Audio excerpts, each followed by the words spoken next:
वो कहते हैं कि धार्मिक वजहों से आप आखिरी बार कब चर्चा में रहे? मतलब आपको विवाद बहुत पसंद आते हैं, पॉलिटिकल मुद्दों पर बोलते हैं। आपने योगी ढाबों पर नेम प्लेट का भी विरोध किया, गलत नहीं हो तो माफिया अतीक अहमद की मौत पर भी सवाल उठाए थे, राम मंदिर को लेकर भी सवाल, क्योंकि अभी लड़ाई थोड़ी सियासी है। आपकी अखिलेश जी से बात हुई, वो भी आपके समर्थन में, क्या बात हुई आपकी? आप अखिलेश का नाम ले रहे हैं, हम कहते हैं आदित्यनाथ का क्यों नहीं आया, अखिलेश का क्यों आया? आदित्यनाथ का जिम्मा था ना मेला, तो वो नहीं कर रहे हैं, उनके बारे में आप लोग नहीं पूछ रहे हैं कि वो कौन कौन नहीं कर रहे हैं। नहीं, क्योंकि आपके ऊपर जो लाठियां चली थी वो योगी जी के राज में नहीं, वो अखिलेश जी के राज में चली, तो मैं इसलिए अखिलेश जी का जिक्र किया।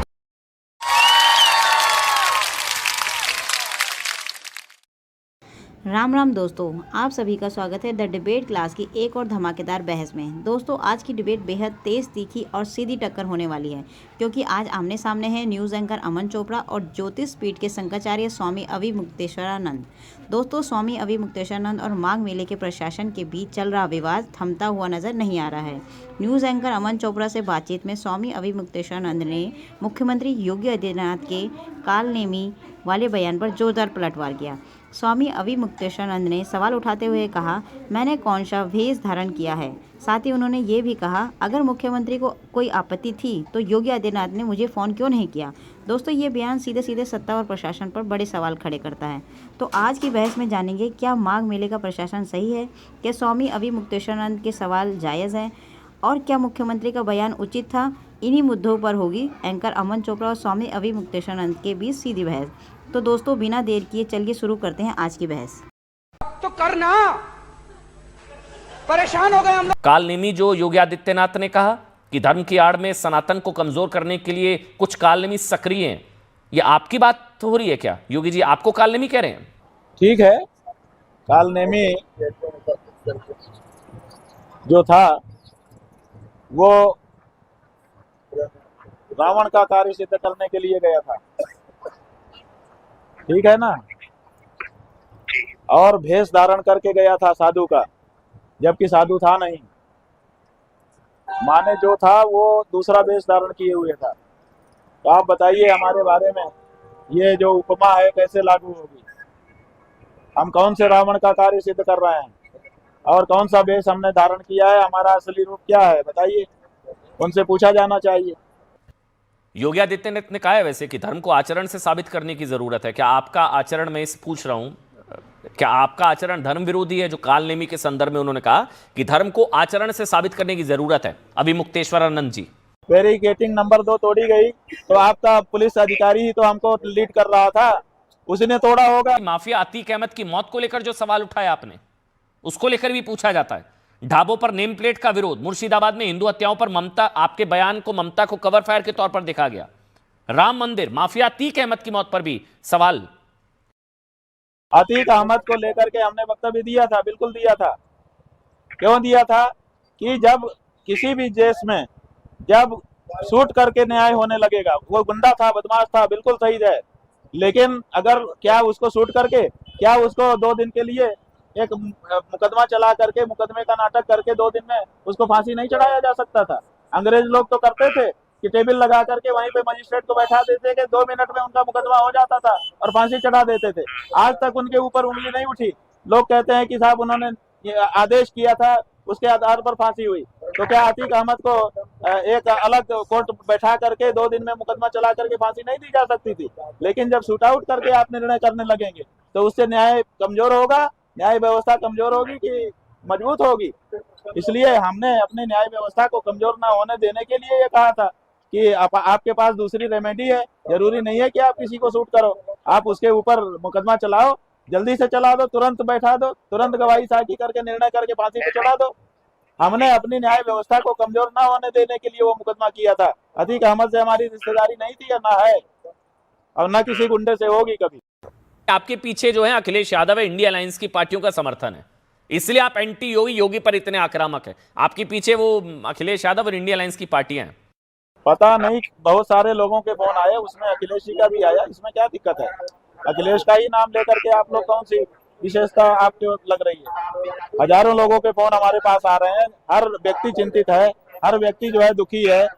आप अखिलेश का नाम ले रहे हैं, हम कहते हैं आदित्यनाथ का क्यों नहीं आया, अखिलेश का क्यों आया? आदित्यनाथ का जिम्मा था ना मेला, उनके प्रदेश में ना ये घटना घट रही है।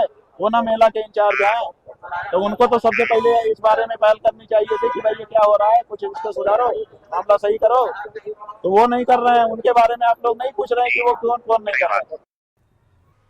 नहीं, आप तो उद्धव जी को भी सीएम बनाना चाह रहे थे स्वामी जी। मुझे वो बयान याद है कि विश्वासघात हुआ, उद्धव सीएम नहीं, संकल्प। राम मंदिर को लेकर भी आपने सवाल खड़े किए थे। हमने क्या गलत विरोध किया था? अगर गलत मुहूर्त में प्रतिष्ठा की जा रही थी, अधूरे मंदिर में प्रतिष्ठा की जा रही थी जो धर्मशास्त्र के अनुरूप नहीं है, तो एक धर्माचार्य होने के नाते क्या हमारा दायित्व तो नहीं था कि हम ये बात को रखें कि गलत हो रहा है? हम कोई धृतराष्ट्र थोड़े थे कि आंखें हमारी बंद थी कि दुर्योधन जो चाहे करता रहे, हम बोल ना सके। आपने खाना पीना भी शुरुआत में त्याग दिया था नहीं स्वामी जी? अमावस्या जब तक थी तब तक के लिए अन्न जल त्यागा हुआ था। हमको ये आशा थी कि जब तक अमावस्या है रात को 1 बजे तक, तब तक हमको कोई ना कोई आएंगे, ले चल के स्नान करा देंगे। इसीलिए हम अन्न जल त्याग के बैठे थे, क्योंकि हमारे यहाँ स्नान करने के पहले अन्न जल ग्रहण नहीं किया जाता है सामान्यतया। तो हम सोच रहे थे कि जब तक अमावस्या है कोई ना कोई अफसर तो एक तो होगा जो कहेगा कि भाई गलत हुआ है, तो वो पहल करेगा, पहल करके आएगा। हम सोच रहे थे, तो इसलिए रात को 1 बजे तक अन्न जल ग्रहण किए बिना बैठे रहे ताकि हम स्नान कर सकें। लेकिन जब अमावस्या पूरी हो गई तिथि के रूप में, नहीं मतलब आप ये कह रहे हैं कि कोई मनाने नहीं आया, कोई मान मनोबल के लिए नहीं आया, इसलिए आपने अन्न जल ग्रहण कर लिया। तो संकल्प और उसको लेकर फिर मतलब होता है ना कि आपने कुछ बात रखी, उसकी गंभीरता को लेकर फिर कोई मनाने नहीं आया तो आपने अन्न जल आपने तो त्याग दिया था ना।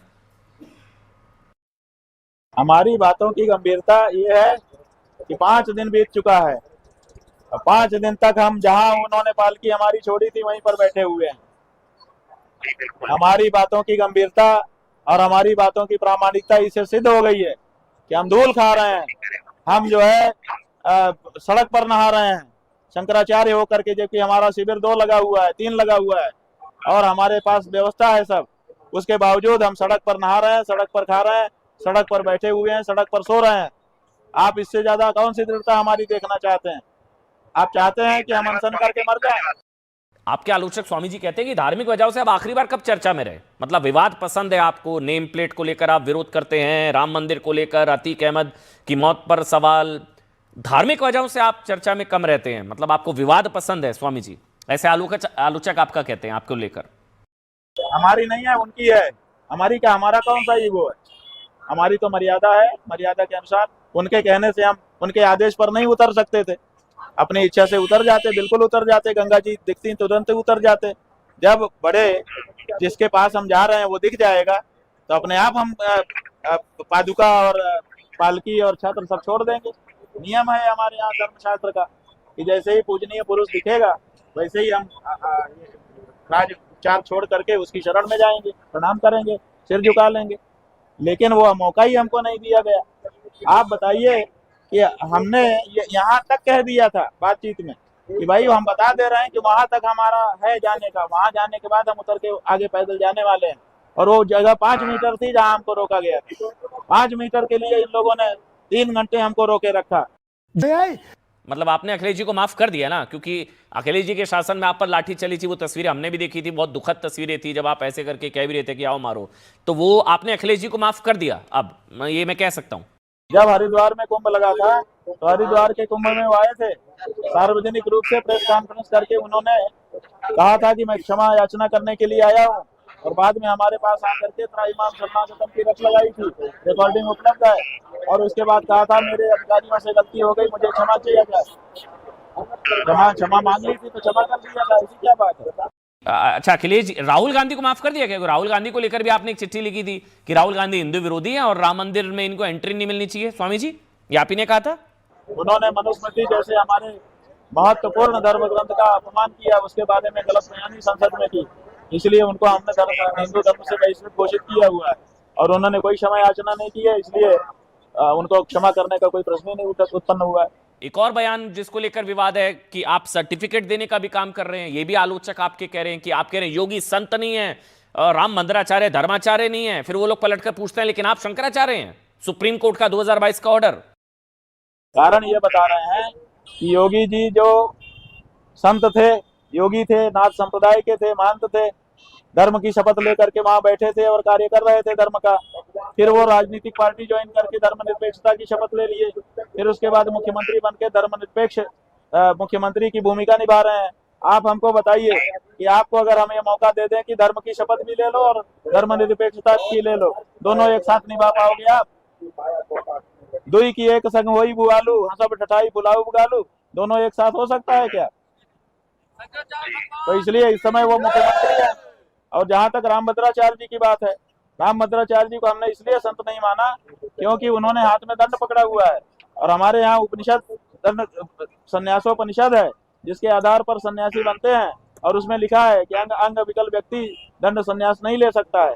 तो उन्होंने शास्त्र के अनुसार संन्यास नहीं लिया है, इसलिए हम उनको सन्यासी नहीं मानते हैं। मैं इसलिए स्वामी जी पूछ रहा था ना कि सवाल तो आपके शंकराचार्य होने को लेकर भी पूछे जा रहे हैं, मैं नहीं उठा रहा हूं। 2022 सुप्रीम कोर्ट का फैसला, पट्टाभिषेक पर जो रोक लगाई गई कि जो सोना है, आप कहेंगे कि ये सोना है कि नहीं, हम प्रश्न उठाते हैं। ठीक है, प्रश्न उठा सकते हैं आप, फिर उसको क्या करेंगे? उसको रगड़ा जाएगा, उसको पीटा जाएगा, उसको काटा जाएगा, उसको भट्टी में तपाया जाएगा, ये सब होगा, लेकिन अंत में वो सोना तो सोना ही रहेगा ना, वो लोहा थोड़े हो जाएगा। उसी तरह से हमारे शंकराचार्य होने पर आप प्रश्न उठा सकते हैं, तरह तरह से परीक्षा कर सकते हैं, लेकिन अगर हम शंकराचार्य हैं तो अंत तक शंकराचार्य ही रहेंगे। स्वामी जी फिर वही सवाल, एक आखिरी सवाल है, 50 मीटर चल लेते पैदल, क्या ये पालकी वाली जिद, जैसा जितेंद्रानंद सरस्वती जी भी कह रहे हैं, ये पालकी वाली जिद थी, संगम नोज 50 मीटर पैदल चल लेते, ये हो नहीं सकता था, ये पूरा विवाद ना होता? 5 मीटर अगर हमारी पालकी आगे चली जाती तो कौन सा पहाड़ टूट पड़ता? जहां तक उनकी गाड़ियां खड़ी थी 4-5, और वहां कोई आदमी नहीं था, गाड़ियां आ रही थी जा रही थी, वहां कोई पब्लिक भी नहीं थी। अगर वहां तक हमारी पालकी चली जाती तो कौन सा पहाड़ टूट पड़ता, बताइए?